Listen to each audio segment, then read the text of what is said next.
buenas tardes, amigas y amigos de Brújula Internacional. Siempre estoy el recorrido por los escenarios internacionales. Con el choque de las imágenes y la fuerza de las palabras en el sistema internacional, tenemos que ver permanentemente los analistas lo que pasa en Washington y Moscú fundamentalmente, sin olvidar Beijing con la potencia de China en ascenso y además Bruselas con la Unión Europea. Son los cuatro grandes decidores del mundo moderno y sobre todo con el equilibrio mundial, porque frente a conflictos y guerras, cada uno está buscando el espacio de influencia.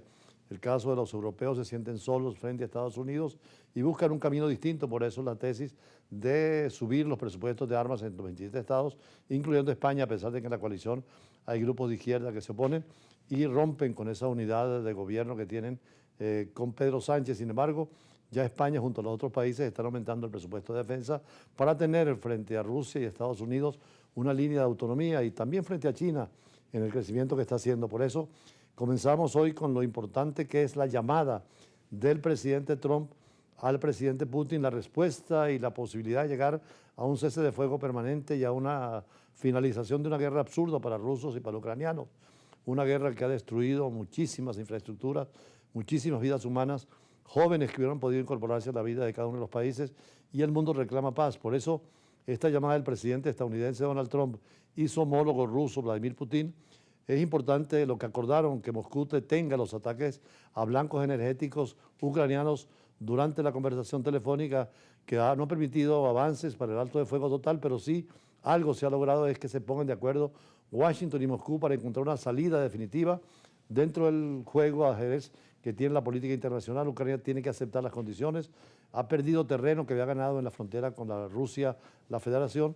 Sin embargo, hay posibilidades de que esas conversaciones lleguen a una aceptación de las dos partes. Toda negociación, como lo prevé la Carta de Naciones Unidas, es ceder parte de las extremas apetencias que cada una tenga en la negociación y llegar a un acuerdo para que las partes estén satisfechas.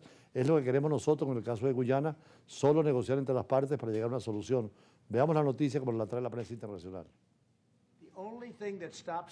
Donald Trump y Vladimir Putin pactaron el martes, durante una conversación telefónica, una tregua limitada en Ucrania, sin alto el fuego total. Según informaron la Casa Blanca y el Kremlin, Rusia aceptó detener durante 30 días los ataques a la infraestructura energética de Ucrania. Ambos dirigentes acordaron además emprender de inmediato negociaciones que tendrán lugar en Oriente Medio sobre una posible pausa gradual en la guerra desencadenada en febrero de 2022 por la invasión rusa.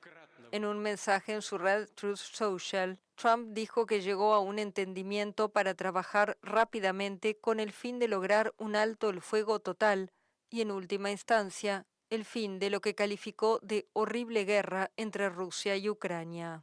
Por su parte, el Kremlin señaló que el presidente ruso también acordó canjear el miércoles 175 prisioneros de guerra con Ucrania. Pero el mandatario sigue sin sumarse al plan de alto el fuego de 30 días que los ucranianos ya aceptaron bajo presión de Trump. Según el Kremlin, Rusia puso sus condiciones, entre ellas el fin del rearme de Ucrania y el cese de la ayuda occidental a Kiev. Poco después, el canciller alemán Olaf Scholz y el presidente francés Emmanuel Macron garantizaron a Ucrania la continuación de la ayuda militar a ese país.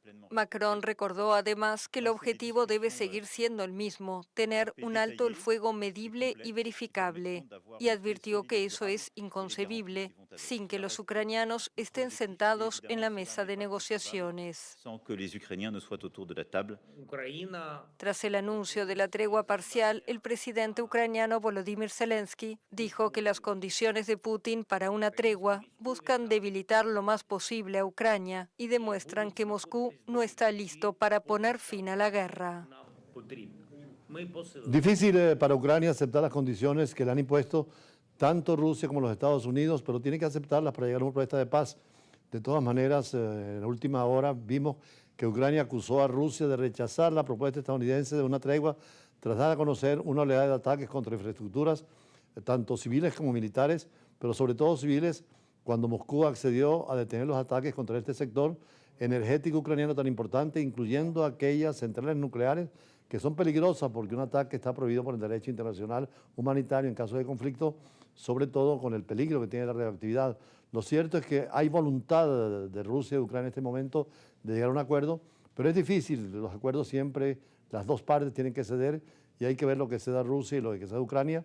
Por eso el presidente Putin fue muy atento a la llamada del presidente Donald Trump y seguirán las conversaciones que iniciaron en Arabia Saudita entre el canciller Lavrov y el canciller norteamericano, pero seguirán las negociaciones hasta una solución final, por lo menos el cese de fuego total, que es lo importante, y después la negociación en el caso de intercambio territorial.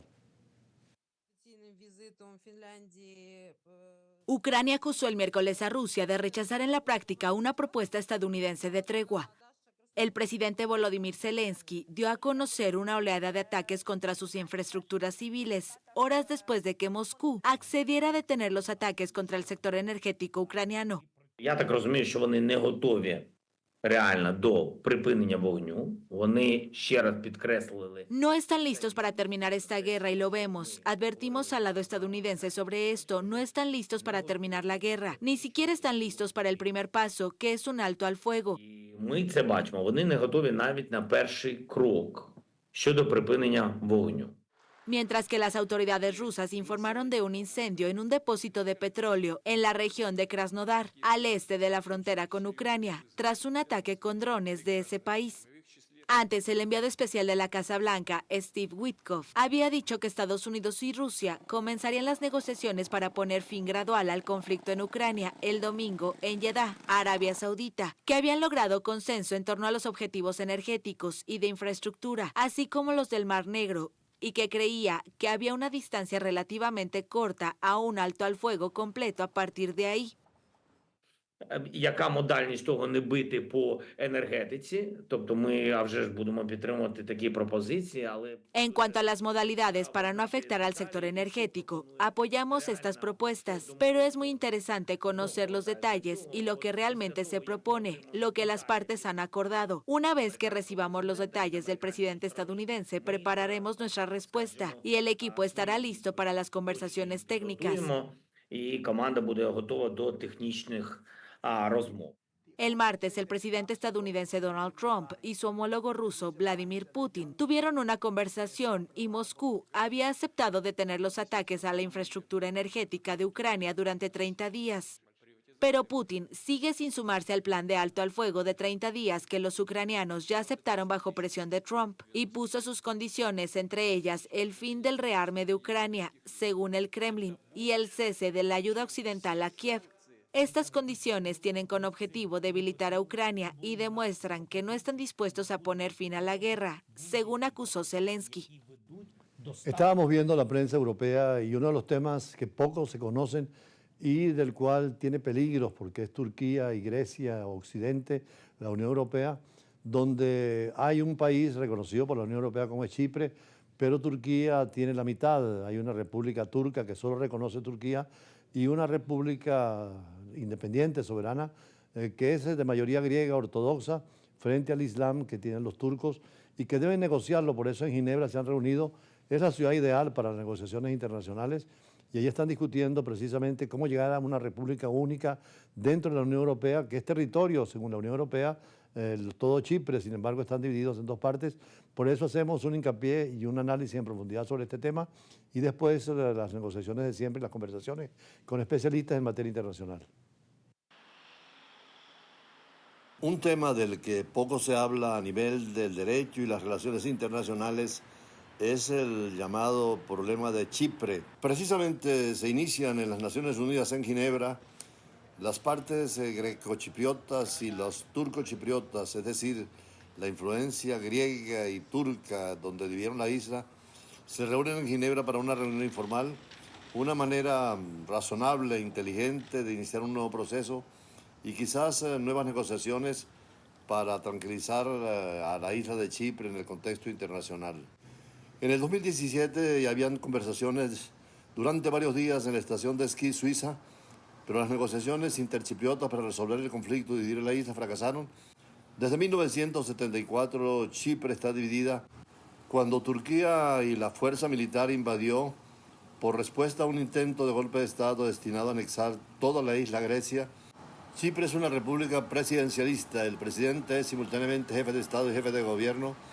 Y aunque Chipre se adhirió a la Unión Europea como una sola isla dividida de facto, Toda su superficie es territorio de la Unión Europea. Chipre es la tercera isla del Mediterráneo después de las italianas de Sicilia y Cerdeña, y el número 81 en tamaño a nivel mundial. Se encuentra a 64 kilómetros al sur de la península Anatolia, en Asia Menor, en Turquía, y es considerada entre Asia Occidental y Europa Oriental. Chipre tiene 260 kilómetros a lo largo y 100 kilómetros de ancho, quedando Turquía a 75 kilómetros al norte, y otros territorios muy vecinos son Siria y el Líbano al oeste, Israel y Egipto y Grecia, muy cercanos también.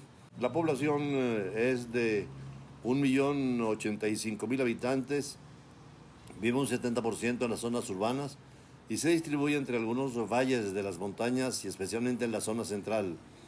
El principal grupo étnico está constituido por griegos, 77%, pero también por turcos, 18%, y pequeños grupos como armenios y árabes. Los habitantes de origen griego pertenecen a la Iglesia Ortodoxa Chipriota, mientras que hay un 18% de musulmanes. El 4% restante está formado, entre otros, por maronitas y apostólicos armenios.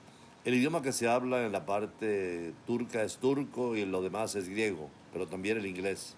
La división que tratan de superar los diplomáticos es el gobierno reconocido internacionalmente ocupa las 2/3 partes, 5.896 kilómetros cuadrados, mientras que la República Turca del Norte de Chipre ocupa 1/3, 3.355 kilómetros, y además la línea verde controlada por las Naciones Unidas separa a los turcos y a los griegos. Es una zona tapón que divide en dos bases de soberanía británica, se encuentran en la isla.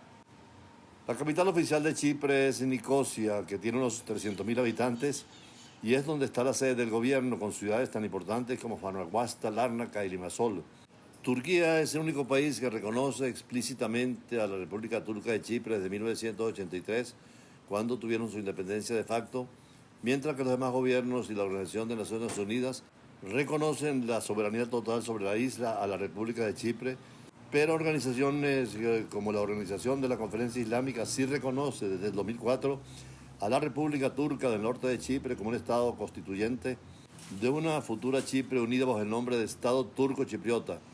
Es miembro también de la Organización Internacional de la Cultura de Turquía, organización regional intergubernamental desde 1993. Es un caso especial en la comunidad internacional porque el Chipre como Estado es internacionalmente reconocido, solo controla 2/3 de la isla. El tercio restante lo ocupó Turquía desde 1974 e instaló la República Turca de Chipre al norte. Solo Turquía reconoce este último territorio. Se espera que pueda reunificarse Chipre desde 1974, como decíamos, dividida. Con estas conversaciones de Ginebra que se inician esta semana, podría llegarse a una solución, ya que en 2017, con las conversaciones de este días en Suiza, no se llegó a ningún acuerdo, y ahora podría empezarse a trabajar en unidad y en cordialidad dentro de la soberanía e independencia del país.